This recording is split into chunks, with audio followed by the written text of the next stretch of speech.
الحمد لله وكفى وسلام على عباده الذين اصطفى أما بعد أعوذ بالله من الشيطان الرجيم بسم الله الرحمن الرحيم أفمن شرح الله صدره للإسلام فهو على نور من ربه سبحان ربك رب العزة عما يصفون وسلام على المرسلين والحمد لله رب العالمين اللهم صل على سيدنا محمد وعلى آل سيدنا محمد وبارك وسلم. قرآن مجید کی آیت جس کا مفہوم ہے کہ وہ جس کے سینے کو ہم نے اسلام کے لیے کھول دیا فهو على نور من ربی، وہ اپنے رب کی طرف سے ایک نور پر ہوتا ہے، یعنی اس کے سینے میں ایک نور آ جاتا ہے، اس کو ایک روشنی ہدایت کی مل جاتی ہے، ایک نور ایمان نصیب ہو جاتا ہے، تو اس کا دل اسلام کے لیے کھل جاتا ہے، اس کا سینہ کھل جاتا ہے. اس کو کہتے ہیں شرح صدر نصیب ہو جانا، کہ انسان دین پر عمل کرے مگر طمانیت قلب کے ساتھ، دل کی چاہت کے ساتھ. ادھر ٹرانسلیٹ کر دیا جائے.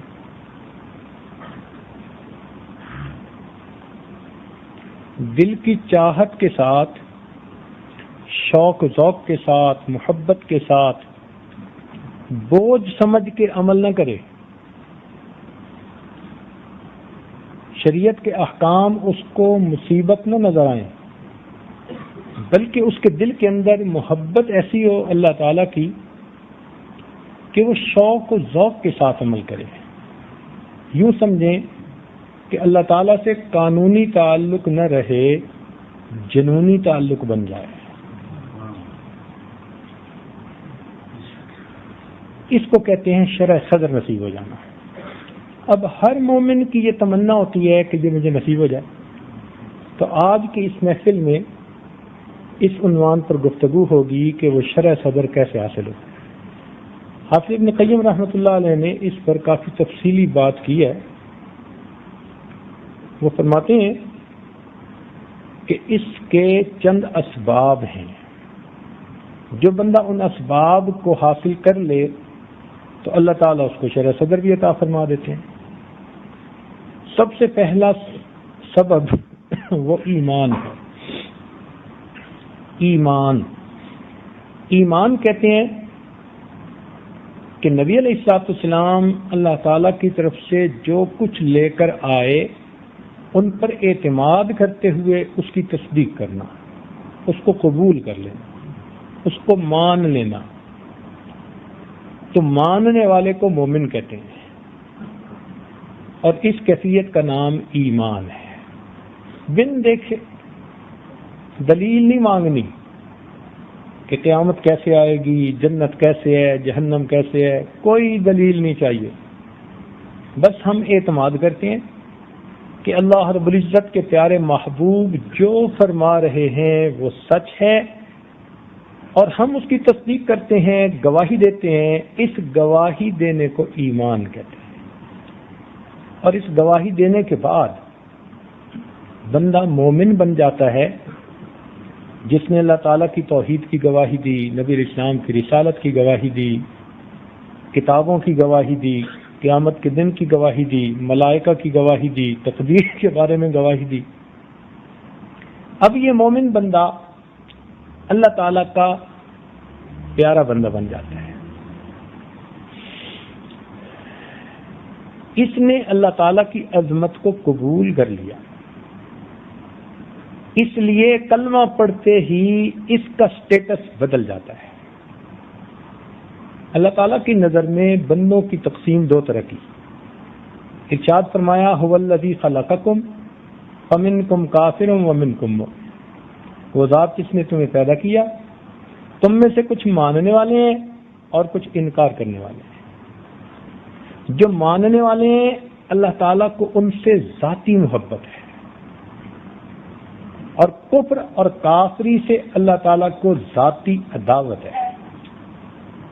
یہ بات بہت اچھی طرح اپنے دلوں میں بٹھا لیجیے کہ اللہ تعالیٰ کو ایمان والوں سے ذاتی محبت ہے، اور کفر اور کافری سے اللہ تعالیٰ کو ذاتی عداوت ہے۔ اس لیے جس نے بھی کلمہ پڑھا اس کو اللہ تعالیٰ کے ساتھ ایک ولایت کا تعلق مل گیا۔ چنانچہ اللہ تعالیٰ نے ارشاد فرمایا اللہ ولی الذین آمنوا۔ اب دیکھیے، حق تو یہ بنتا تھا کہ مومن کلمہ پڑھ رہا ہے تو یوں کہا جاتا کہ یہ ایمان والا اللہ کا دوست ہے، یوں بات کی جاتی، مگر قربان جائیں محبت کچھ اور چاہتی ہے۔ اللہ تعالیٰ کو یہ بندہ اتنا پیارا لگا کہ اس پروردگار عالم نے نسبت اپنی طرف فرمائی کہ اللہ ولی الذین آمنوا، اللہ تعالیٰ دوست ہے ایمان والے کا۔ لو بھائی، وقت کا ایک بادشاہ اگر کسی نوکر کے بارے میں کہے کہ میں اس کا دوست ہوں تو اس نوکر کے تو مزے ہوتے ہیں، اس سے بڑی تو اس کی عزت کوئی ہو ہی نہیں سکتی۔ تو نوکر کی تو بادشاہ کے ساتھ پھر بھی کوئی حیثیت ہے، ہماری تو اللہ تعالیٰ کے سامنے وہ حیثیت بھی نہیں ہے۔ وہ پروردگار تو بہت عظیم ہے۔ اب اس پروردگار عالم کا یوں فرما دینا کہ اللہ ولی الذین آمنوا، اللہ تعالیٰ دوست ہے ایمان والوں کا، تو یہ مومنین کے لیے بہت بڑے اعزاز کی بات ہے۔ اللہ تعالیٰ کو ایمان والوں سے ذاتی محبت ہے۔ بایزید بستامی رحمۃ اللہ سے کسی نے پوچھا کہ جی اللہ تعالیٰ کو ایمان والوں سے ذاتی محبت ہے تو اس کی کوئی دلیل؟ انہوں نے کہا دلیل قرآن مجید میں سے۔ تو جب دلیل قرآن مجید سے ملے تو مزہ آ جاتا ہے۔ اس نے کہا جی وہ کیسے؟ کہنے لگے دیکھیں جی، محبت کی دلیل یہ ہوتی ہے کہ انسان اپنے محبوب کو جتنا مرضی عطا کرے، اپنے محبوب کو جتنا مرضی عطا کرے اس کو تھوڑا سمجھتا ہے، کہتے نہیں میں نے تو کچھ بھی نہیں دیا، حالانکہ وہ کتنا دے گا تھوڑا سمجھے گا، اور اس کے بدلے میں محبوب اگر اسے تھوڑی سی بھی کوئی چیز بھیج دے تو اس کو تھوڑا نہیں سمجھتا، خوشی سے پھولا نہیں سماتا، میرے محبوب نے مجھے یہ بھیجا۔ تو محبوب کی چھوٹی چیز بھی زیادہ نظر آتی ہے اور اپنی دی ہوئی زیادہ چیز بھی تھوڑی نظر آتی ہے۔ جب یہ اصول طے ہو گیا تو دیکھیے اللہ تعالیٰ نے اپنے بندوں کو کتنی نعمتیں دی۔ وَإِن تَعُدُّوا نِعْمَتَ اللَّهِ لَا تُحْصُوهَا، اگر تم اللہ تعالیٰ کی نعمتوں کو گنے نہ چاہو تو تم گن بھی نہیں سکتے۔ تو اللہ تعالیٰ نے ان گنت نعمتیں اپنے بندوں کو دینے کے بعد فرمایا قُلْ مَتَاعُ الدُّنْيَا قَلِيلٌ، آپ فرما دیجئے دنیا کی متاع تو تھوڑی سی ہے۔ اتنا دے کے بھی اسے تھوڑا کہا، جبکہ بدلے میں بندے نے اپنے پروردگار کو یاد کیا، اس کا ذکر کیا۔ اب بندے کی عمر بھی محدود، اس کا عمل بھی محدود، مگر چونکہ پیارا لگتا ہے اس لیے اس کو تھوڑا بھی زیادہ نظر آیا۔ چنانچہ ارشاد فرمایا وَالذَّاكِرِينَ اللَّهَ كَثِيرًا وَالذَّاكِرَاتِ، کثرت کے ساتھ ذکر کرنے والے مرد اور عورتیں۔ تو ہمارے تھوڑے سے محدود ذکر پر کثیر کا لفظ استعمال کیا، اور اپنی ان گنت نعمتوں پر اللہ نے قلیل کا لفظ استعمال کیا۔ یہ دلیل ہے اللہ تعالیٰ کو مومن بندوں سے ذاتی محبت ہے۔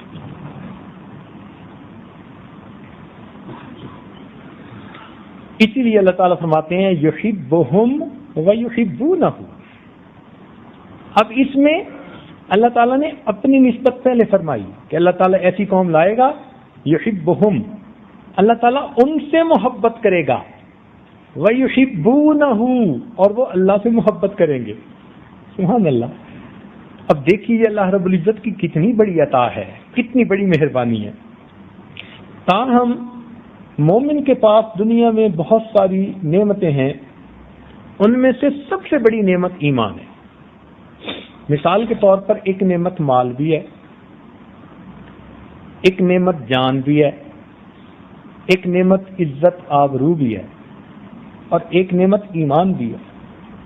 ایمان سب سے اعلیٰ نعمت ہے جو بندے کے پاس ہوتی ہے۔ چنانچہ آپ دیکھیں گے کہ اگر کوئی بندہ بیمار ہو تو اپنی جان بچانے کی خاطر سارا مال خرچ کر دے گا۔ وہ یہ نہیں دیکھے گا کہ میرا کتنا پیسہ خرچ ہو رہا ہے، وہ کہے گا جی میری امی کی جان بچ جائے، میری بیوی کو صحت مل جائے، جی دعا کرو میرا بیٹا ٹھیک ہو جائے۔ اب کتنا خرچ ہو رہا ہے اس کی اسے کوئی فکر نہیں ہے۔ وہ کہتے ہیں جی اسی لیے تو کمایا تھا ساری زندگی۔ تو مال انسان قربان کرتا ہے جان کی خاطر، اور اگر انسان سفر کر رہا ہو اور بیوی پاس ہو اور کوئی ڈاکو بیوی کی طرف بڑھے تو خاوند کبھی بھی اس وقت خاموش نہیں رہ سکتا، اس کو اپنی جان کا بھی خطرہ ہوگا نا، تو وہ کہے گا جی میری عزت ہے۔ تو معلوم ہوا کہ اب اس نے وہ قیمتی جان جس پر لاکھوں روپے خرچ کر دیے، اب اپنی عزت و ناموس کی خاطر قربان کرنے سے بھی پیچھے نہیں ہٹے گا۔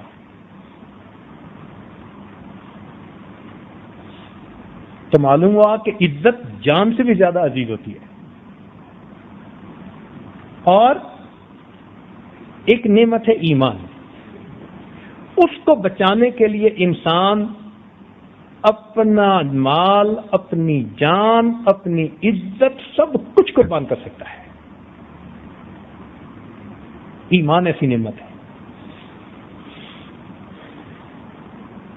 چنانچہ ایک عیسائی بادشاہ کے دربار میں ایک صحابی گئے، شاہ روم کے دربار۔ اس نے بات کرتے ہوئے کہا کہ اگر تمہارے خلیفہ اپنی بیٹی کا نکاح میرے ساتھ کر دیں تو میں مسلمان ہو جاؤں گا۔ اس صحابی نے کہا بھئی یہ فیصلہ میں تو نہیں کر سکتا۔ اس نے کہا اچھا لیکن ان کو میرا پیغام دے دینا۔ چنانچہ وہ صحابی جب مدینہ طیبہ آئے تو انہوں نے عمر لانو کو بتایا کہ جی اس بادشاہ نے گفتگو کی، اور دوران گفتگو اس نے کہا کہ اگر تمہارے خلیفہ اپنی بیٹی کا نکاح کر دیں تو میں مسلمان ہونے کو تیار ہوں۔ تو عمر لانو نے کہا کہ بھئی تم نے ہاں کیوں نہ کر دی؟ تو وہ کہنے لگے جی میں کیسے کر سکتا تھا آپ سے پوچھے بغیر؟ تو فرمانے لگے کہ کیا عمر کی بیٹی کی عزت کسی کے ایمان لانے سے بھی زیادہ قیمتی ہے؟ چنانچہ انہوں نے پھر اپنی بیٹی سے پوچھا۔ تو اس سے پتہ چلتا ہے کہ انسان اپنے ایمان کی خاطر اپنا سب کچھ قربان کر سکتا ہے۔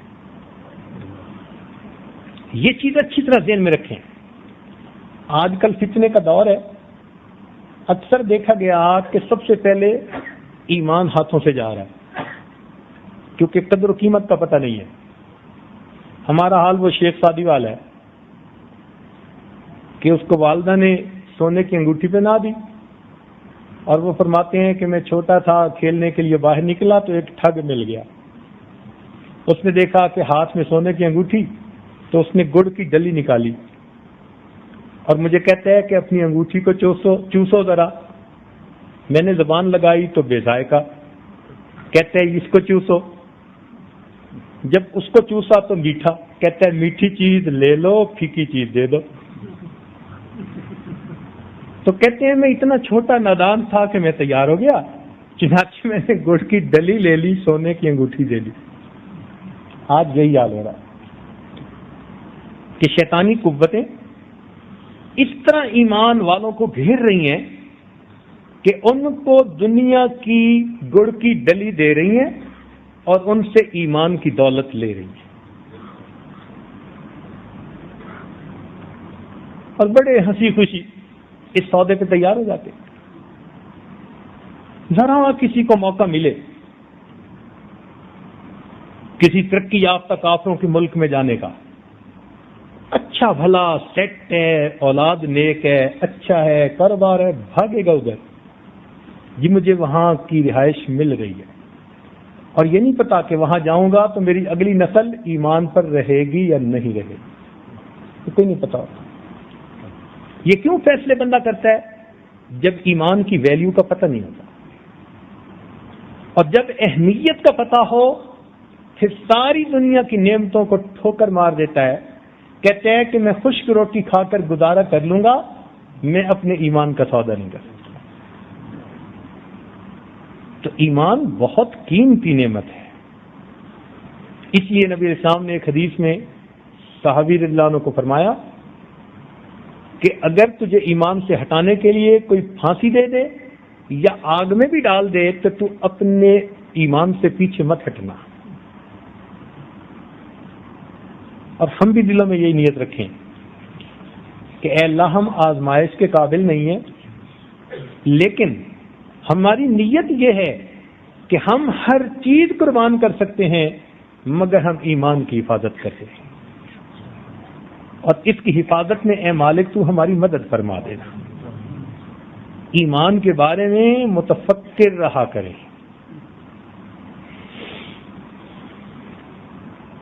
بالکل چٹان اس کے اوپر بندہ ہو جائے۔ چنانچہ آپ نے دیکھا جادوگروں نے حضرت موسیٰ علیہ السلام کے سامنے جو ایمان لے کے آئے تو فرعون نے کہا کہ میں تمہارے ایک طرف کا بازو اور ایک طرف کی ٹانگ کاٹ دوں گا تاکہ تمہارا بیلنس ہی نہ رہ سکے، کھڑے ہی نہ ہو سکو تم۔ انہوں نے کہا تھا فقد ما انت قاد، جو تو کر سکتا ہے تو کر لے، اب ایمان دل میں آ چکا، اب ہم اس سے پیچھے ہٹنے والے نہیں ہیں۔ سیدنا عمر رضی اللہ عنہ کے زمانے میں ایک تابعی تھے، ان کو بھی اسی طرح کسی کافر بادشاہ نے گرفتار کر لیا۔ بڑی اس نے کوشش کی کہ وہ ان کے دین پہ آ جائیں مگر نہیں، حتیٰ کہ اس نے ان کو ڈرانے کے لیے تیل گرم کروایا، کہا میں تمہیں اس میں ڈال دوں گا۔ انہوں نے گرم تیل کو کھولتے دیکھا تو آنکھوں میں سے آنسو، تو بادشاہ سمجھا کہ یہ ڈر گئے ہیں، میری بات مان لیں گے۔ تو اس نے کہا جی کہ آپ میری بات مان لیں، میں آپ کو نہیں ڈالتا۔ کہنے لگے بدبخت، کیا تو سمجھتا ہے کہ میں اس لیے ڈر رہا ہوں کہ تو مجھے ڈال دے گا؟ تو پھر رو کیوں رہے ہو؟ کہنے لگے رو تو اس لیے رہا ہوں کہ مجھے خیال آیا میرے جسم میں ایک جان ہے، تو مجھے ڈالے گا، میری جان چلی جائے گی، اے کاش آج جتنے میرے بدن پر بال ہیں اتنی جانیں ہوتی، اتنی مرتبہ تو مجھے ڈالتا، میں اتنی جانوں کا نذرانہ اپنے رب کو پیش کر دیتا۔ ان لوگوں کو ایمان کی قدر و قیمت کا پتہ تھا۔ چنانچہ سیدنا صدیق اکبر رضی اللہ عنہ کے زمانے میں مسیلمہ کذاب ایک جھوٹا نبی پیدا ہوا اور اس کے ساتھ پھر صدیق اکبر رضی اللہ عنہ کو فوجیں بھیجنی پڑی۔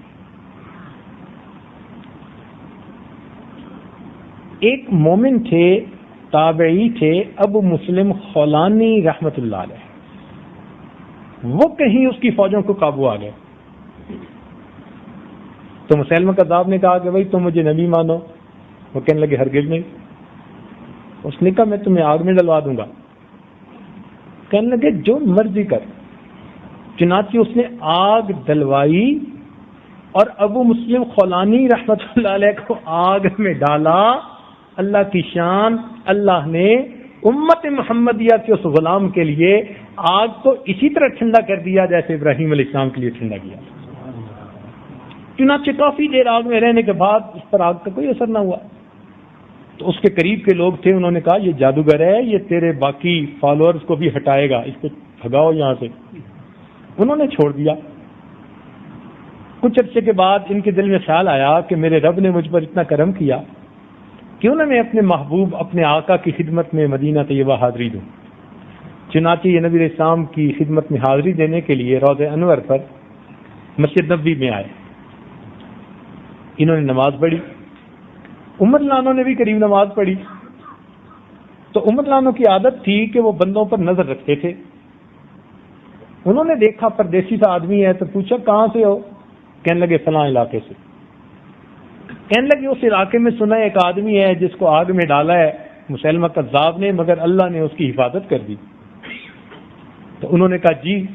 تو عمر رضی اللہ عنہ فراست تھی، پہچان گئے کہ یہ وہی ہے، تو کہنے لگے آپ وہی ہو؟ کہنے لگے جی، تو کہنے لگے آؤ میں آپ کو امیر المومنین صدیق اکبر لانو سے ملاتا ہوں. چنانچہ عمر لانو ان کو لے گئے اور ابوبکر صدیق لانو سے ملایا، اور وہاں پر امیر المومنین نے اللہ کا شکر ادا کیا جس نے اپنے محبوب کی امتیوں کے ساتھ وہ کام معاملہ کر دکھایا جو اس نے اپنے خلیل کے ساتھ کر دکھایا. تو ایمان ایسا قیمتی ہے، آگ میں بھی ڈالا گیا پرواہ نہیں ہے. یہ ایمان جو ہے نا، یہ سیکھنا پڑتا ہے. صحابہ نے فرمایا کرتے تھے تعلمنا الایمان ثم تعلمنا القرآن، پہلے ہم نے ایمان سیکھا پھر ہم نے قرآن سیکھا. یہ ایک عجیب نعمت ہے ایمان کی. جب انسان کو نصیب ہوتی ہے تو انسان کو سینے میں حلاوت محسوس ہو جاتی ہے، لیکن اس پر انسان کا اگر کچھ لگے نا تو قیمت پھر آتی ہے. جب لگتا کچھ نہیں اور ماں باپ نے بچپن میں کلمہ پڑھا دیا اور دیکھا دکھائی ہم وہی کر رہے ہیں جو سب کر رہے ہیں، تو پھر اتنی قدر اس کی نہیں ہوتی.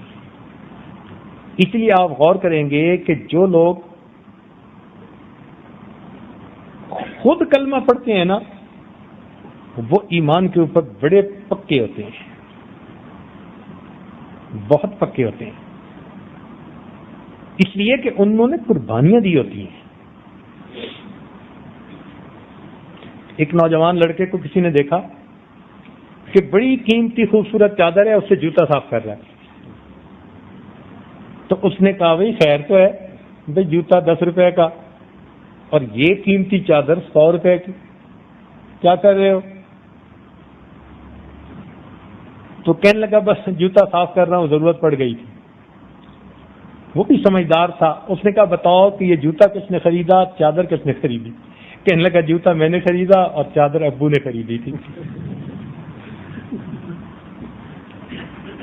تو چونکہ چادر مفت ملی تھی تو 100 روپے کی چادر کی بھی کوئی ویلیو نہیں، اور 10 روپے اپنے لگے تھے تو جوتا صاف کر رہا ہے اس چادر. اسی لیے اس ایمان پر ہمیں خود بھی اپنا جان مال وقت لگانا چاہیے، پھر اس کی قدر و قیمت آئے گی. ہمارے تبلیغی بھائی یہی بات تو ساری دنیا میں بتاتے پھر رہے ہیں کہ جان مال وقت لگے گا پھر قدر و قیمت آئے گی. اور یہ بات 100% اپنی جگہ سچی پکی ہے. صحابہ رضی اللہ عنہ فرماتے تھے کہ ہم نے ایمان کی حقیقت کو بدر والے دن تلواروں کے سائے کے نیچے سیکھا تھا. جب بنا اسباب کے پہنچ گئے تھے نا اور سامنے لوہے میں ڈوبی فوج کا انما یساقون الی الموت وهم ینظرون، قرآن عظیم الشان گواہی دے رہا ہے کہ ان کو لگتا تھا کہ ہم تو موت کے منہ میں دھکیلے جا رہے ہیں. جب سب اسباب پیچھے رہ گئے تھے اب مسبب الاسباب کی طرف توجہ گئی. ایسے ایمان بنتا ہے. تو جو ایمان انہوں نے تلواروں کے سائے کے نیچے سیکھا، آج ہم لوگ پنکھوں کی ٹھنڈی ہوا کے نیچے بیٹھ کے سیکھنا چاہتے ہیں. اللہ رب العزت کو ان کا ایمان اتنا پسند آیا کہ دلوں کے بھید جاننے والے اس پروردگار نے فرمایا اولئک هم المؤمنون حقا، کہ یہ سچے مومن ہیں. اور پھر اللہ تعالیٰ نے صحابہ کے ایمان کو معیار بنا دیا، باقی لوگوں کے لیے نمونہ بنا دیا. فرمایا فَإِنْ آمَنُوا بِمِثْلِ مَا آمَنْتُمْ بِهِ فَقَدْ اهْتَدَوْا، اگر یہ ایمان لائیں جس طرح کے تم ایمان لائے پھر یہ ہدایت پائیں گے. تو صحابہ کرام کے ایمان کو اللہ تعالیٰ نے معیار بنا دیا. مومن اللہ تعالیٰ کو اتنا پیارا ہے کہ جب تک ایک مومن بھی دنیا میں رہے گا اللہ تعالیٰ قیامت کو قائم نہیں فرمائیں گے. ایک بندہ بھی اللہ اللہ کہنے والا جب تک دنیا میں رہے گا اللہ تعالیٰ اس دنیا کی بساط کو نہیں سمیٹیں گے. اس سے آپ ایمان کی طاقت کا اندازہ لگائیے کہ وہ پوری اس دنیا کے محفوظ رہنے کا، سلامت رہنے کا سبب بنا ہوا ہوتا ہے ایک بندے کا ایمان.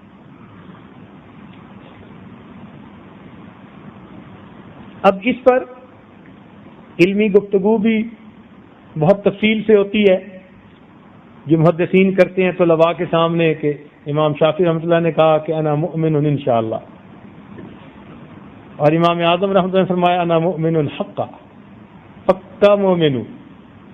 دونوں نے بات سچ کی۔ ایک نے اپنی ظاہری کیفیت کو دیکھ کر کہا، امام اعظم نے، کہ میں پکا مومن ہوں، کوئی شک کی گنجائش ہی نہیں، اس لیے کہ شک سے تو ایمان غلط فاسد ہو جاتا ہے، جس طرح سرکے سے شہد فاسد ہو جاتا ہے۔ تو امام اعظم نے فرمایا کہ شک کی گنجائش ہی نہیں، پکی بات کرو، پانت کرتے ہوئے پاؤں کے نیچے چٹان ہو، میں پکا مومن ہوں۔ اور امام شافعی رحمۃ اللہ نے فرمایا کہ بھائی بات تو انجام پر ہوتی ہے، انما الاعمال بالخواتیم، تو پتہ نہیں موت ایمان پر آئے گی یا نہیں، امید کرتا ہوں، لہذا انا مؤمن انشاءاللہ۔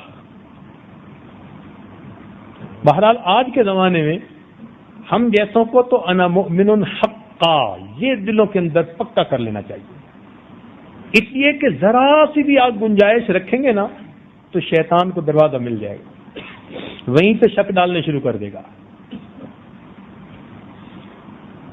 امام راضی رحمۃ اللہ علیہ نے وجود خداوندی پر 100 دلائل جمع کیے تھے، تو ایک مرتبہ شیطان ان کے سامنے آیا تو انہوں نے فرمایا دیکھ میرا ایمان کتنا پکا۔ کیسے؟ کہ میں نے 100 دلائل اکٹھے کیے ہیں اللہ تعالیٰ کے وجود کے بارے میں۔ ان کا آپ کا ایمان کچا۔ کہنے لگے ہے یہ کیا بات کر دی، میرا ایمان کچا؟ کہنے لگے ہاں پکا دیکھنے ہیں تو یہ جو دیہاتی جا رہے ہیں نا اس کا ایمان پکا۔ ان کا وہ کیسے؟ کہتے دیکھیں ذرا۔ اب شیطان اس دیہاتی کے پاس گیا ایک آدمی کی شکل میں، اور جا کے کہتے ہیں کہ اللہ تعالیٰ موجود نہیں ہے۔ جیسے ہی اس نے کہا نا تو دیہاتی نے جوتا اتارا، کہتے ہیں تیری ایسی تیسی خبردار جو تو نے بات کی، بھاگا وہاں سے۔ کہتے دیکھ ایمان پکا اس کا جو بات سننے کو تیار نہیں، اور تم تو دلائل کی باتیں کرتے ہو، 100 دلیلیں دو گے، میں 100 دلیلوں کو توڑ دوں گا، تمہیں پھر شک پیدا ہو جائے گا، ایمان ضائع ہو جائے گا۔ تو اس لیے ایمان کے معاملے میں ٹھوس اور پکا اس دیہاتی کی طرح بات ہی نہیں سننی ہم نے کوئی اس کے خلاف۔ لہذا شرع شریف کے خلاف کوئی کسی کی عقل کی باتیں مت سنیں۔ آج کے دور میں انٹرنیٹ پہ ادھر ادھر کفر نے ایسے سوالات کرنے شروع کر دیے ہیں تاکہ ایمان والوں کا ایمان ضائع ہو جائے، وہ شک میں پڑ جائیں۔ موٹی سی بات، بھئی ہم ہر چیز تو نہیں نہ جانتے، موٹی سی بات ہمیں نہیں پتا، لیکن اتنا ہم مان چکے کہ ہمارا پروردگار ایک ہے، موجود ہے، ہم اس کے خلاف کوئی بات سننے کے لیے تیار نہیں۔ اس طرح پھر ایمان ہر حال میں محفوظ رہے گا، ورنہ تو پھر آج کل بعض جگہوں پر تو مسلمانوں والا نام کہلوانا مشکل ہو گیا لوگوں کے لیے۔ ایمان کی ایک پہچان ہے، نشانی ہے۔ کیا نشانی؟ یہ ہے کہ جب بھی بندہ کوئی گناہ کرتا ہے نا تو دل میں ندامت اور خلش ہوتی ہے۔ گناہ کرنے پر دل میں خلش یا ندامت کا محسوس ہونا یہ ایمان کی علامت ہوا کرتی ہے۔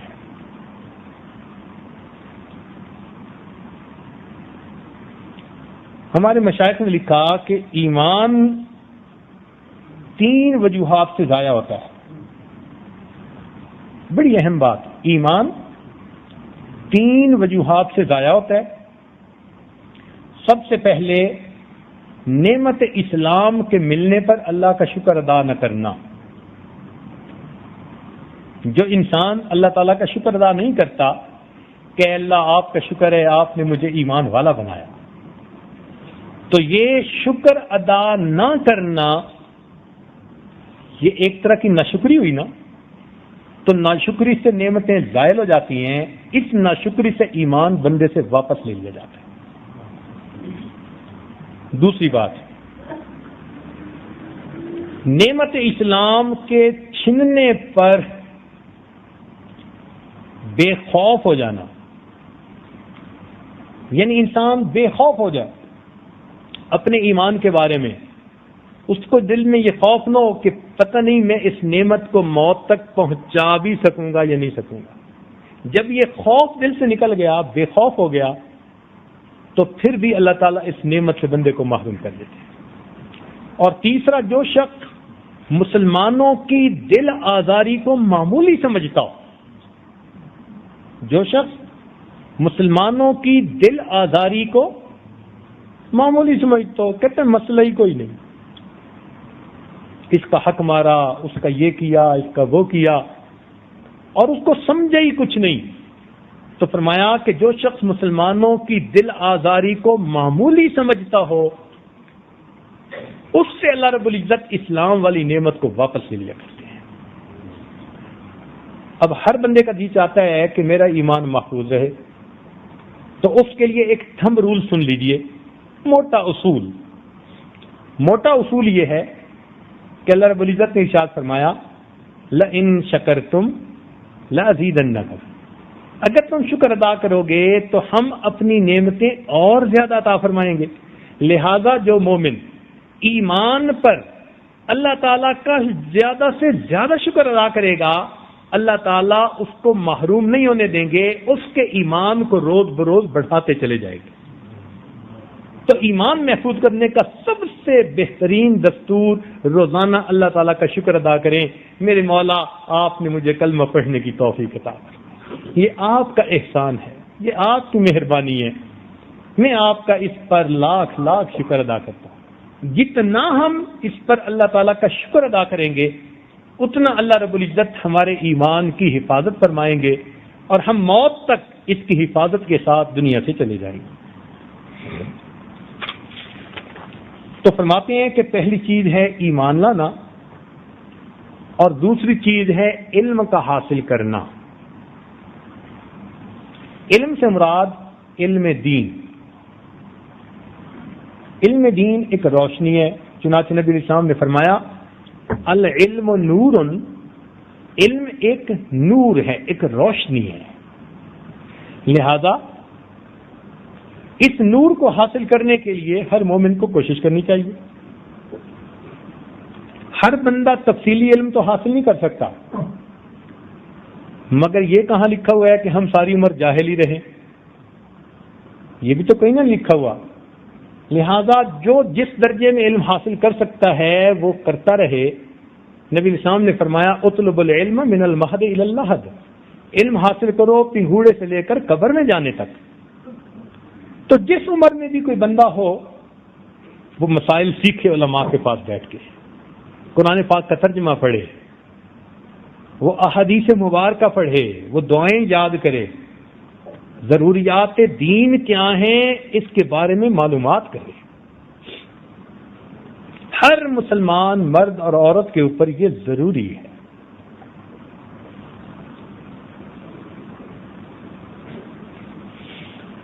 علم معلومات کا نام نہیں بلکہ ایک نور کا نام ہے۔ چنانچہ امام شافعی رحمۃ اللہ علیہ جب گئے تھے امام مالک رحمۃ اللہ علیہ کے پاس، تو انہوں نے دیکھ کر فرمایا تھا کہ اے نوجوان، میں تیرے سینے میں ایک نور دیکھتا ہوں، تم اس نور کی حفاظت کرتے رہنا۔ وہ علم کا نور تھا جو اللہ نے ان کے سینے میں عطا فرما دیا تھا۔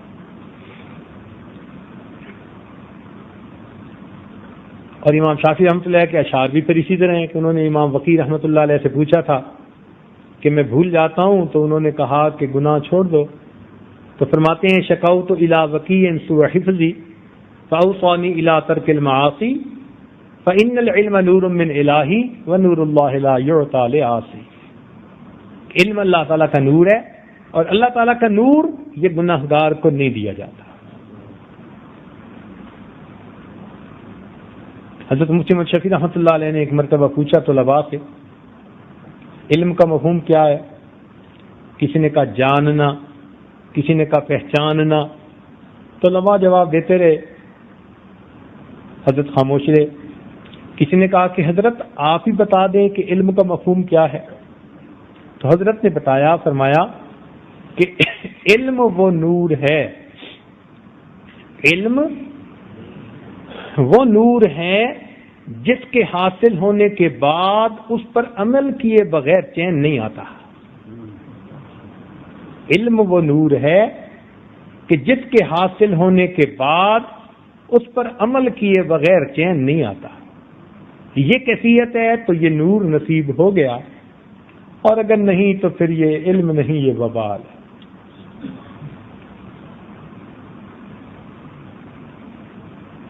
چنانچہ ہمارے اکابر نے لکھا ہے کہ جب دارالعلوم دیوبند میں پڑھانے والے بھی صاحب نسبت ہوتے تھے، پڑھنے والے بھی کئی صاحب نسبت ہوتے تھے، تو فرماتے ہیں کہ اس وقت طلباء کا یہ حال ہوتا تھا کہ جب دارالحدیث سے حدیث کا سبق پڑھ کے نکلتے تھے تو ان کے چہروں پہ اتنا نور ہوتا تھا کہ باہر نکلنے والے لوگ، دیکھنے والے لوگ یوں سمجھتے تھے کہ یہ معتکف حضرات ہیں جو اعتکاف کے بعد واپس نکل رہے. یعنی جیسے معتکف کے چہرے پہ نور ہوتا ہے نا اعتکاف کے مکمل ہونے پر، ایسے وہ فرماتے ہیں کہ حدیث کا درس سننے پر ہمارے چہروں پہ نور آ جاتا. چنانچہ اکمال الشیخ میں لکھا کہ علم نافع وہی ہے جس کی شعائیں سینہ و دل میں پھیل جائیں اور شکوک و شبہات کے پردوں کو پھاڑ دیں. لیکن ہمارے اکابر نے فرمایا کہ جتنا علم بڑھے اتنا خوف خدا بھی بڑھنا چاہیے. انما یخشی اللہ من عبادہ العلماء، کہ بے شک اللہ تعالیٰ سے ڈرتے ہیں وہی لوگ جو علم والے ہیں. تو علم جتنا بڑھے اتنا ہی خوف خدا بھی دل میں بڑھتا چلا جائے. حدیث پاک میں آتا ہے کہ بے شک علم کے ساتھ سو جانا جہالت کے ساتھ نماز پڑھنے پر زیادہ فضیلت رکھتا ہے.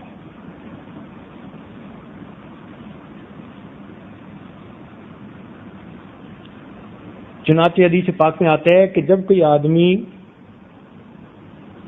محتاج ہو اور وہ کسی دروازے پر روٹی کا سوال کرے تو اس پر اللہ تعالیٰ 3 بندوں کی مغفرت فرماتے ہیں. جس نے مال کمایا اس کی بھی مغفرت، جس نے کھانا پکایا اس کی بھی مغفرت، اور جس نے اس فقیر تک کھانا پہنچایا اللہ تعالیٰ اس کی بھی مغفرت فرما دیتے ہیں. 3 بندوں کی مغفرت. جس نے روٹی کا سوال کیا، محتاج فقیر آدمی، لیکن جس طالب علم نے علم کا استاد سے سوال پوچھا تو اس سوال کے پوچھنے پر اللہ تعالیٰ 4 بندوں کی مغفرت فرماتے ہیں.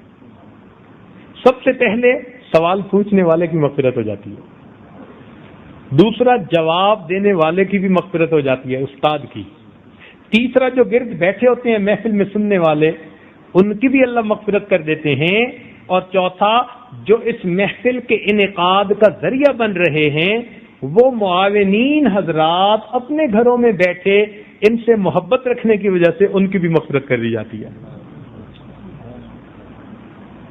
اس سے اندازہ لگائیے کہ اللہ رب العزت کو علم کا حاصل کرنا کتنا محبوب ہے. تو پہلی چیز ایمان، اور دوسری چیز علم، اور تیسری چیز محبت الہی دل میں ایسی سما جائے کہ ماں سوا کی محبت کو دل سے ختم کر دے. ایک دل میں 2 محبتیں نہیں سما سکتی، محبت ایک ہی سمائے گی، یا خالق کی محبت سمائے گی یا مخلوق کی محبت سمائے گی. مخلوق کی محبت جب کہی جاتی ہے تو اس سے مراد نفسانی، شیطانی، شہوانی محبتیں جو خلاف شرع انسانوں کو ادھر ادھر ہو جاتی ہیں.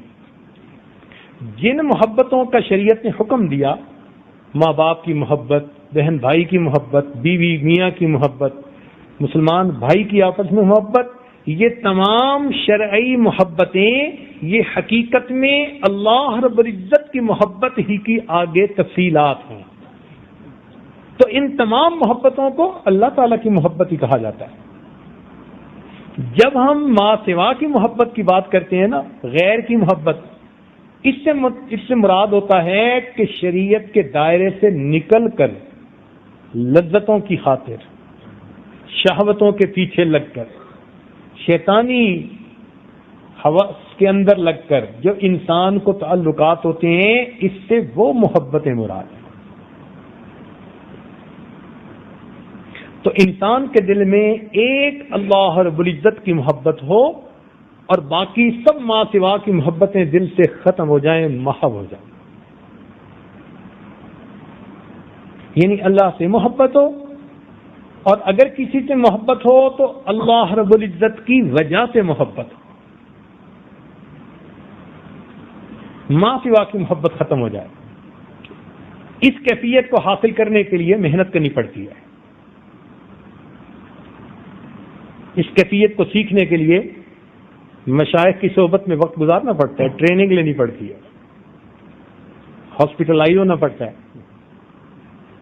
کورس لینا پڑتا ہے۔ جیسے اینٹی بایوٹک کے کورسز ہوتے ہیں نا، تو اللہ والے بھی اسی طرح کورس کرواتے ہیں روحانی بیماریوں کے دور ہونے کے۔ پھر یہ ہوتا ہے کہ ان کے پاس کچھ وقت گزارنے کے بعد بندے کے دل میں اللہ رب العزت کی محبت بھر جاتی ہے۔ جیسے مقناطیس کے پاس لوہا رہے تو اس میں بھی مقناطیسیت آ جاتی ہے، اسی طرح اللہ والوں کی صحبت میں بیٹھ کر بندے کے دل میں بھی اللہ رب العزت کی محبت بھر جاتی ہے۔ اور اگر کوئی بندہ یہ سمجھے کہ جی میری نفسانی محبتیں بھی چلتی رہیں اور مجھے اللہ تعالیٰ کی محبت بھی مل جائے، تو اللہ تعالیٰ نے ارشاد فرما دیا ما جعل اللہ لرجل من قلبین فی جوفہ، اللہ تعالیٰ نے کسی انسان کے سینے میں دو دل نہیں رکھے کہ ایک دل رحمان کو دے دے اور دوسرا دل نفس اور شیطان کو دے دے۔ فرمایا نا نا، دل ایک ہے اور ایک ہی کے لیے ہے، دل ایک ہے اور ایک ہی کے لیے۔ یہاں ایک ہی کا معاملہ ہے، اس ایک کی محبت دل میں بٹھا لینا، اسی کو توحید کہتے ہیں۔ اس لیے اللہ تعالیٰ کو شرک سے بہت زیادہ نفرت ہے۔ ارشاد فرمایا کہ جو گناہ کر کے آؤ گے میں چاہوں گا تو بخش دوں گا، لیکن میں شرک کو کبھی معاف نہیں کروں گا۔ جیسے مرد کی غیرت بھی گوارا نہیں کرتی کہ اس کی بیوی کے دل میں اس کی محبت کے علاوہ بھی کسی کی محبت ہو، خاوند کبھی گوارا نہیں کرتا۔ کیوں جی؟ اگر کسی کی بیوی کہے جی میں آپ کی بھی بیوی ہوں تو وہ شاباش دے گا یا جوتے مارے گا؟ کافر ہوگا تو ہو سکتا ہے اس کو حلوائی کھلا دے، لیکن مومن کے معاملہ تو اور ہوتا ہے۔ کبھی مومن برداشت نہیں کر سکتا۔ مومن کہے گا کہ تم کہو میں آپ کی ہی بیوی ہوں، آپ ہی کی بیوی ہوں، اور اگر کہے گی جی میں آپ کی بھی بیوی ہوں تو وہ اس کو کہے گا کہ پھر یہاں سے دفع ہو جاؤ۔ اللہ رب العزت کا بھی یہی معاملہ، جو کہے کہ اللہ آپ کا بھی بندہ ہوں اور نفس اور شیطان کی بھی چاہتوں کو پورا کرتا ہوں، فرماتے ہیں پھر دفع ہو جاؤ۔ میں اللہ تعالیٰ کی غیرت گوارا نہیں کرتی کہ مومن اس کے سوا کسی اور کے سامنے اپنا سر جھکائے، سجدہ کرے۔ محبت کا وہ تعلق جو اللہ تعالیٰ کے ساتھ ہونا چاہیے وہ اس کے غیر کے ساتھ کوئی روا رکھے، اللہ تعالیٰ کو یہ ہرگز پسند نہیں۔ عورتیں بھی پسند نہیں کرتی۔ واقعہ لکھا ہے کہ ایک خاتون کو دیکھا کسی نے تو اس نے کہا جی کہ مجھے تو آپ بہت ہی اچھی لگتی ہیں اور مجھے تو آپ سے بڑی محبت ہے۔ اس نے کہا کہ میری بہن پیچھے آ رہی ہے، وہ مجھ سے بھی زیادہ خوبصورت ہے۔ تو اس نے لپک کے پیچھے دیکھا تو اس نے جوتا اتار کے سر پہ لگایا۔ اس نے کہا اگر تم اپنی محبت میں سچے ہوتے تو تم میرے غیر کی طرف کبھی نظر نہ اٹھاتے۔ تو جب دنیا کی عورت گوارا نہیں کرتی تو اللہ رب العزت کیسے اس چیز کو گوارا فرمائے؟ اس لیے اللہ رب العزت کی ہی محبت بندے کے دل میں ہو، اور باقی تخیلات کے بت جتنے بھی ہیں ان تمام کو انسان دل کی دنیا سے نکال دے۔ بتوں کو توڑ، تخیل کے ہوں کہ پتھر کے، یہ بت توڑنے ہی پڑتے ہیں، پتھر کے بنے ہوں جو ظاہر میں نظر آتے ہیں، یا اندر تخیل کے بت ہوتے ہیں نا، کسی کے دل میں کزن کا بت پڑا ہے، کسی کے دل میں کلاس فیلو کا بت پڑا ہے، کسی کے دل میں فلاں کا، یہ بھی بت ہوتے ہیں۔ ما هذه التماثيل التي انتم لها عاكفون۔ اسی لیے یہ دل کبھی کبھی انسان بت خانہ بنا لیتا ہے،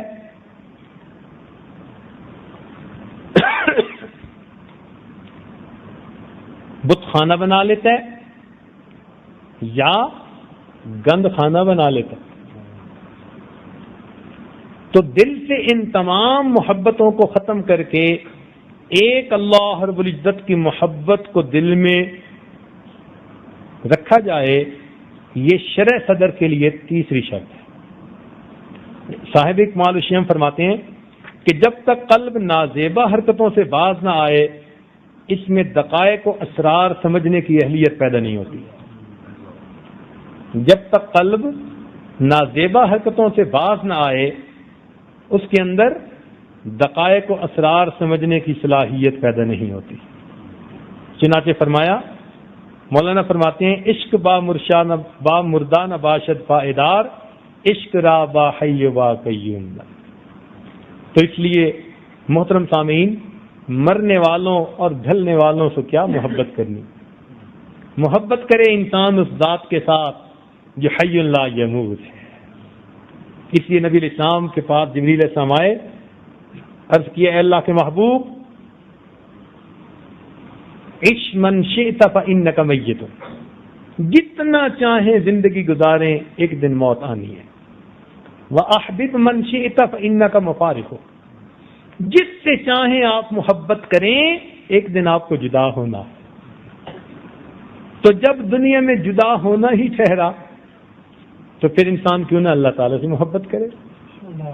تو مخلوق سے محبت اللہ رب العزت کے لیے ہو، جیسے نبی علیہ السلام کہ آپ کو صدیق اکبر عنہ سے بھی محبت تھی، عائشہ رضی اللہ عنہ سے بھی محبت تھی۔ ایک حدیث میں آتا ہے کہ کسی نے پوچھا آپ کو سب سے زیادہ پیار کس سے ہے، تو آپ نے فرمایا عائشہ میں سے۔ اس نے کہا مردوں میں سے، فرمایا عائشہ کے والد سے، صدیق اکبر عنہ سے۔ مگر وہ محبت دین کے لیے تھی۔ نبی علیہ السلام نے ایک جگہ پر فرما دیا، لو کنت متخذا خلیل، کہ اگر میں دنیا کے اندر کسی کو اپنا خلیل بناتا، لأن اتخذت ابی بکر خلیلا، تو میں ابو بکر کو اپنا خلیل بنا لیتا، مگر میرا خلیل فقط میرا مولا ہی ہے۔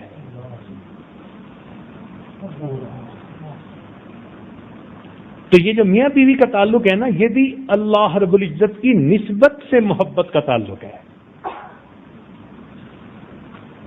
اصل محبت دلوں میں اللہ رب العزت کی ہے۔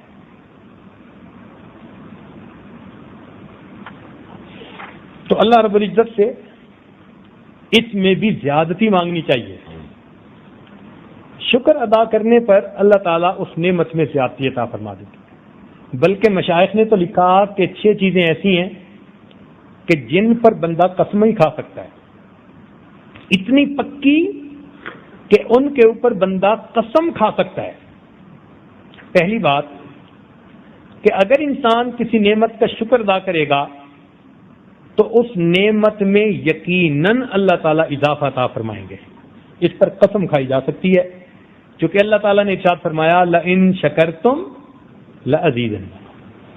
دوسری بات فرمایا کہ جو بندہ بھی صبر کرے گا مصیبت پر، پریشانی پر، تو اللہ رب العزت اس کو مصیبت پر صبر کا ضرور اجر عطا فرمائیں گے۔ اس پر بھی انسان چاہے تو قسم کھا سکتا ہے۔ اللہ تعالیٰ ارشاد فرماتے ہیں انما یوفی الصابرون اجرہم بغیر حساب۔ قرآن اس پر تصدیق کر رہا ہے۔ اسی طرح جو بندہ توبہ کر لے دل سے تو معافی ملنی یقینی بات ہوتی ہے۔ توبہ پکی کرے، دل سے کرے، جس کو توبۃ النصوح کہتے ہیں، اس لیے کہ اللہ تعالیٰ توفیق ہی اس وقت دیتے ہیں جب اس کی توبہ کو قبول کرنے کا ارادہ فرما لیتے ہیں۔ چنانچہ فرمایا هو الذی یقبل التوبۃ عن عبادہ ویعفو عن السیئات۔ اسی طرح جو انسان استغفار کثرت کے ساتھ کرتا ہے، اللہ تعالیٰ اس کے رزق میں برکتیں عطا فرماتے ہیں، کثرت رزق کے ساتھ اللہ تعالیٰ اس کو رزق میں یقینی برکتیں عطا فرماتے ہیں۔ فَقُلْتُ اسْتَغْفِرُوا رَبَّكُمْ إِنَّهُ كَانَ غَفَّارًا يُرْسِلِ السَّمَاءَ عَلَيْكُمْ مِدْرَارًا وَيُمْدِدْكُمْ بِأَمْوَالٍ وَبَنِينَ وَيَجْعَلْ لَكُمْ جَنَّاتٍ وَيَجْعَلْ لَكُمْ أَنْهَارًا۔ دیکھا، اسی طرح فرماتے ہیں پانچویں چیز کہ دعا کے بعد قبولیت کا ہونا یقینی ہے۔ دعا کے بعد قبولیت کا ہونا یقینی ہے۔ توفیق کی تب ملتی ہے جب بندے کو اللہ تعالیٰ قبول فرمانا چاہتے ہیں۔ اس لیے فرمایا ادعونی استجب لکم، تم دعا مانگو میں تمہاری دعاؤں کو قبول کروں۔ ہاں الا کہ کوئی ایسا بڑا عمل ہے کہ جس سے دعا ہی بیکار ہو جاتی ہے، جیسے نبی علیہ السلام نے فرمایا کہ اس کا کھانا حرام، اس کا لباس حرام، وہ خلاف کعبہ کو پکڑ کے بھی دعا مانگے تو قبول نہیں ہوتی، اس لیے کہ وہ حرام کی نحوست کی وجہ سے۔ اگر یہ نحوستیں نہ ہوں اور حلال پاکیزہ زندگی گزارنے والا بندہ اپنے رب سے دعا مانگے، اللہ تعالیٰ بندے کی دعا کو کبھی بھی رد نہیں فرمائے گا۔ اور چھٹی چیز، جو بھی انسان اللہ رب العزت کے راستے میں اپنے مال کو صدقہ کرتا ہے، اللہ تعالیٰ اس مال کے بدلے میں اس کو ضرور مال عطا فرما دیتا ہے۔ نبی علیہ الصلوۃ والسلام نے حدیث پاک میں قسم اٹھا کر فرمایا، یعنی اللہ رب العزت کے محبوب کا ویسے ہی فرما دینا بڑا کافی تھا کہ ایک سچے کی زبان سے یہ کلمات نکلتے، مگر نہیں، اللہ تعالیٰ کے محبوب نے قسم کھا کر فرمایا کہ صدقہ کرنے سے اللہ تعالیٰ انسان کے مال میں کمی نہیں ہونے دیتے۔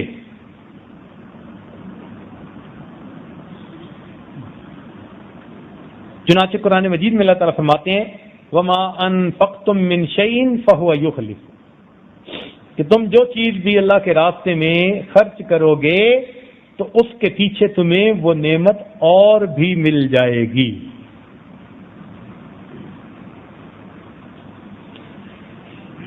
چوتھا سبب فرماتے ہیں کہ اللہ تعالیٰ کا ذکر کثرت کے ساتھ کرنا۔ اللہ تعالیٰ کا ذکر کثرت کے ساتھ کرنا۔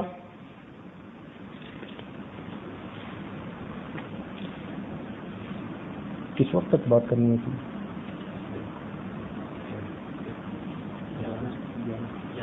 11 بجے تک۔ تو چوتھا فرماتے ہیں دوام ذکر۔ یہ آج اب کوشش کرے گا کہ ذرا تیزی کے ساتھ یہ ایک اور سبب ہے تاکہ یہ سب مکمل ہو جائیں۔ ذکر میں اللہ تعالیٰ چاہتے ہیں کہ میرے بندے ذکر کثیر کریں، اس لیے ارشاد فرمایا یا ایھا الذین آمنوا اذکروا اللہ ذکرا کثیرا، اے ایمان والو اللہ تعالیٰ کا ذکر کثرت کے ساتھ کرو۔ اور کثرت کے ساتھ ذکر وہی ہوتا ہے جو ہر وقت کیا جائے۔ الذین یذکرون اللہ قیاما وقعودا وعلی جنوبہم، تینوں حالتوں میں جو بندہ اللہ کا ذکر کرے، انہی کو اللہ تعالیٰ نے قرآن مجید میں اولو الالباب فرمایا، عقل مند لوگ ہیں یہ، اور فرمایا رجال اللہ تلہیہم تجارۃ ولا بیع عن ذکر اللہ، میرے وہ بندے جن کو تجارت اور خرید و فروخت بھی میری یاد سے غافل نہیں کرتی۔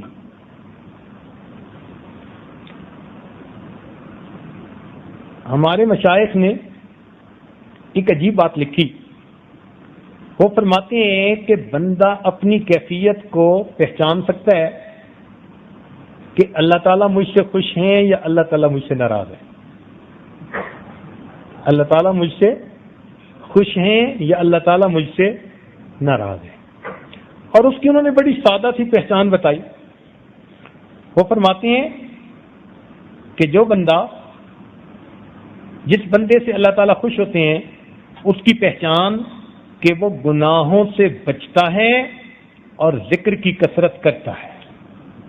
اللہ تعالیٰ اس کو ذکر کی توفیق عطا فرما دیتے ہیں اور گناہوں سے اس کو محفوظ فرما لیتے ہیں. اور جس سے اللہ تعالیٰ ناراض ہوتے ہیں فرمایا کہ ذکر سے اس کو غافل کر دیتے ہیں اور گناہوں میں وہ ملوث ہو جاتا ہے. تو جب بندہ غافل بھی ہو اور گناہوں میں بھی ملوث ہوتا ہو سمجھ لے کہ میرے دن برے ہیں, مجھے کثرت کے ساتھ استغفار کرنی چاہیے, اپنے رب کو منانا چاہیے. تاہم ایک ہے قلبی ذکر, لسانی ذکر, اور ایک ہے انسان عمل سے ذکر کرے, یعنی عمل سے اپنے رب کو یاد کرے. وہ ذکر کیسے بھائی, عمل سے اپنے رب کو کیسے یاد کرے کہ انسان کی 4 صورتیں ہوتی ہیں, یا تو وہ نیک ہوگا, یا وہ گناہوں میں پڑا ہوگا, یا خوش ہوگا, یا غمزدہ ہوگا. یہ 4 ہی صورتیں ہیں. تو وہ فرماتے ہیں کہ جو آدمی تو نیک ہے اس کا ذکر یہ ہے کہ یہ اللہ تعالیٰ سے اس نیک عمل کی قبولیت کی دعا مانگتا رہے. اس کا یہ ذکر ہے. جو نیکی پر ہے وہ اس نیکی کی قبولیت کی اپنے رب سے دعا مانگتا رہے. اس حال میں اس کے لیے یہ بہتر ذکر ہے. اور جو انسان گناہ میں ہے اس کو چاہیے کہ وہ اپنے پروردگار سے اس گناہ کی معافی مانگے اور اسے توبہ طائب ہو جائے. اس کا ذکر یہ ہے. اور جو انسان خوش ہے اس کو چاہیے کہ اللہ تعالیٰ کی نعمتوں کا شکر ادا کرے. نعمت ملنے پر شکر ادا کرنا اس وقت سب سے افضل ذکر یہ ہوا کرتا ہے. اور جو انسان غمزدہ ہے تو اس کو چاہیے کہ وہ صبر کے ساتھ وقت گزارے. غم اور پریشانی میں صبر کے ساتھ وقت گزارنا یہ بھی اللہ تعالیٰ کی محبت کا سبب بن جاتا ہے.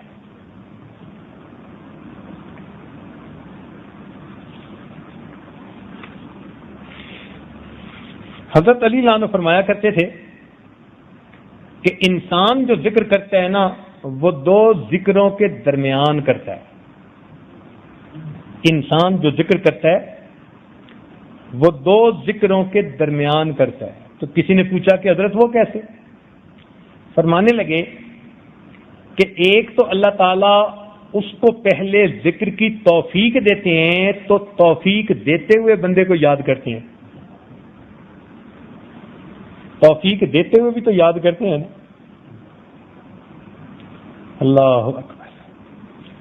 اس لیے حسن بصری رحمۃ اللہ فرماتے تھے کہ مجھے اللہ تعالیٰ نے الہام فرمایا کہ میرے بندے اگر تجھے کبھی سڑی ہوئی یعنی سالن ملے یا روٹی ملے, یعنی سبزی مل جائے کھانے کے لیے, اس کو نہ دیکھنا کہ مجھے کھانے کے لیے کیا ملا, بلکہ اس کو دیکھنا کہ جب میں نے رزق کو تقسیم کیا اے بندے تو مجھے اس وقت یاد تھا. یہ نہ دیکھنا تجھے خشک روٹی ملی ہے, یہ کم اعزاز ہے کہ جب رزق کی تقسیم میرے مالک نے کی تھی تو اس نے اپنے بندے کو یاد رکھا. تو ایک تو ذکر کی توفیق دیتے ہوئے اللہ تعالیٰ یاد کرتے ہیں, اور پھر جب بندہ ذکر کرتا ہے تو اللہ تعالیٰ فرماتے ہیں فاذکرونی اذکرکم, تم مجھے یاد کرو میں تمہیں یاد کروں گا. تو اللہ تعالیٰ پھر اسے یاد کرتے ہیں. تو بندے کا ذکر اللہ تعالیٰ کے 2 ذکروں کے درمیان ہوتا ہے. فاذکرونی اذکرکم, تم مجھے یاد کرو میں تمہیں یاد کروں گا. کیا مطلب؟ اے میرے بندے تو مجھے معذرت کے ساتھ یاد کرے گا